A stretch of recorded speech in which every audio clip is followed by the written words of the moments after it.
नमस्कार,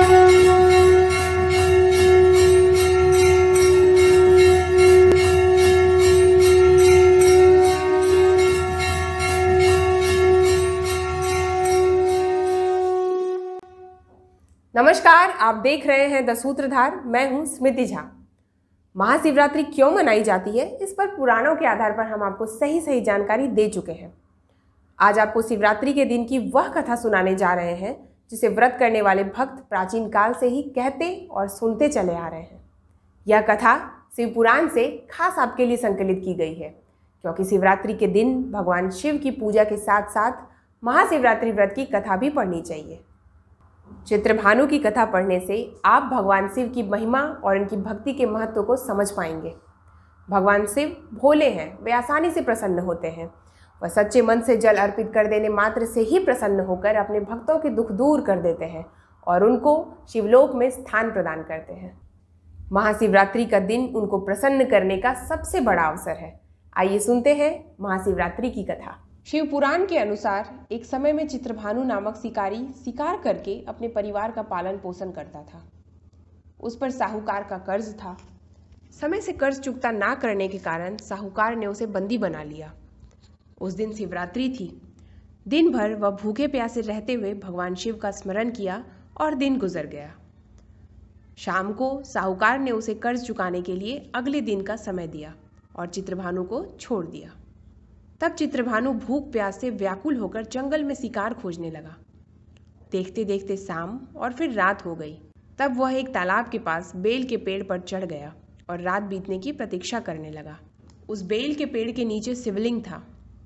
चित्रभानु अनजाने में बेलपत्र तोड़कर नीचे गिरा रहा था, जो कि शिवलिंग पर गिर रहे थे। इस प्रकार संयोगवश वह दिन भर भूखा प्यासा रहा, जिससे उसका व्रत हो गया और शिवलिंग पर बेलपत्र गिरने से उसके शिव की आराधना भी हो गई। रात बीतने पर एक गर्भिणी हिरनी, मतलब एक हिरनी जो गर्भ से है, तालाब किनारे पानी पीने आई। तब वह धनुष बाण से उसका शिकार करने के लिए तैयार हो गया।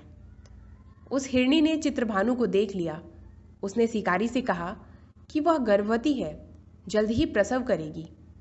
उसने शिकारी से कहा कि तुम एक साथ दो जीव हत्या करोगे, जो ठीक नहीं है। हिरनी ने शिकारी को वचन दिया कि वह बच्चे को जन्म देकर आएगी, तब शिकार कर लेना। इस पर शिकारी ने उसे जाने दिया। इस दौरान प्रत्यंचा चढ़ाने तथा ढीले करते समय कुछ बेलपत्र शिवलिंग पर गिरे, जिससे कि प्रथम प्रहर की शिव पूजा हो गई। कुछ समय बाद एक और हिरनी वहां से जा रही थी। तब शिकारी खुश होकर उसके शिकार के लिए तैयार हो गया।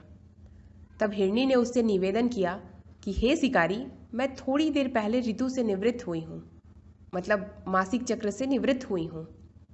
कामातुर विहरणी हूँ, अपने प्रिय की खोज में भटक रही हूँ। मैं अपने पति से मिलकर शीघ्र ही तुम्हारे पास आ जाऊंगी। तब शिकारी ने उसे जाने दिया। चित्रभानु शिकार ना कर पाने से चिंतित था। रात्रि का आखिरी पहर बीत रहा था। इस बार भी कुछ बेलपत्र टूटकर शिवलिंग पर गिरे, जिससे कि दूसरे प्रहर की भी पूजा हो गई। तभी एक दूसरी हिरनी बच्चों के साथ वहां से जा रही थी। तब चित्रभानु ने उसका शिकार करने का निर्णय कर लिया। तब हिरनी ने उससे कहा, हे शिकारी, मैं इन बच्चों को इनके पिता के हवाले करके लौट आऊंगी, इस समय मुझे मत मारो। इस पर शिकारी ने कहा कि वह मूर्ख नहीं है, इससे पहले अपने 2 शिकार छोड़ चुका है। उसका परिवार भूख और प्यास से तड़प रहा होगा। तब हिरनी ने कहा, मेरा विश्वास करो, मैं इन्हें इनके पिता के पास छोड़कर तुरंत लौटने की प्रतिज्ञा करती हूँ। ऐसे करते हुए सुबह हो गई और अनजाने में ही शिकारी की शिवरात्रि की पूजा भी हो गई। उपवास और रात्रि जागरण भी हो गया। इसी बीच एक हिरण वहां से जा रहा था। तब शिकारी ने इसका शिकार करने का निश्चय कर लिया। चित्रभानु को प्रत्यंचा चढ़ाए देखकर उस हिरण ने निवेदन किया कि यदि तुमने मेरे से पहले 3 हिरनी और उनके बच्चों का शिकार कर लिया हो तो उसे भी मार दो, ताकि उनके वियोग में दुखी ना होना पड़े। अगर उनको जीवन दान दिया है तो कुछ समय के लिए उसे भी जीवन दान दे दो। उनसे मिलकर वह दोबारा यहाँ आ जाएगा। हिरण की बातें सुनकर शिकारी के मन में रात का पूरा घटनाक्रम सामने आ गया। उसने सारा घटनाक्रम हिरण को बताया। तब हिरण ने कहा कि वे तीनों हिरनी उसकी पत्नियां हैं। जिस प्रकार वे तीनों प्रतिज्ञाबद्ध होकर गई हैं, उसकी मृत्यु से वे अपने धर्म का पालन नहीं कर पाएंगी। जिस प्रकार तुमने उन पर विश्वास करके उन्हें जाने दिया, वैसे ही उसे भी जाने दो।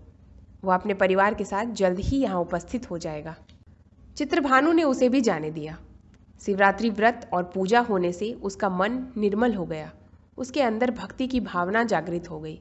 कुछ समय बाद वह हिरण अपने दिए वचन के कारण अपने परिवार के साथ शिकारी के सामने उपस्थित हो गया। उन जीवों की सत्यता, सात्विकता एवं प्रेम भावना को देखकर चित्रभानु को आत्मग्लानि हुई। उसने हिरण परिवार को जीवन दान दे दिया। अनजाने में ही सही, महाशिवरात्रि का व्रत करने से और शिवलिंग पर बेलपत्र चढ़ाने से चित्रभानु के समस्त कष्ट दूर हो गए। उसे धन की प्राप्ति हुई और बचा हुआ जीवन सुखपूर्वक व्यतीत हुआ। अंत में उसे मोक्ष मिल गया तथा शिवगण उसे शिवलोक ले गए। कथा में महत्वपूर्ण बात यह है कि इसमें अनजाने में हुए पूजन पर विशेष बल दिया गया है। शिकारी की कथा अनुसार महादेव तो अनजाने में किए गए व्रत का भी फल दे देते हैं, पर वास्तव में महादेव शिकारी की दया भाव से प्रसन्न हुए। अपने परिवार के कष्ट का ध्यान होते हुए भी शिकारी ने मृग परिवार को जाने दिया, जो कि असाधारण था। मिलेंगे अगले वीडियो में। तब तक वीडियो को लाइक करें, शेयर करें और चैनल को सब्सक्राइब कर लें ताकि हमारे वीडियो आप तक पहुंचते रहे। धन्यवाद।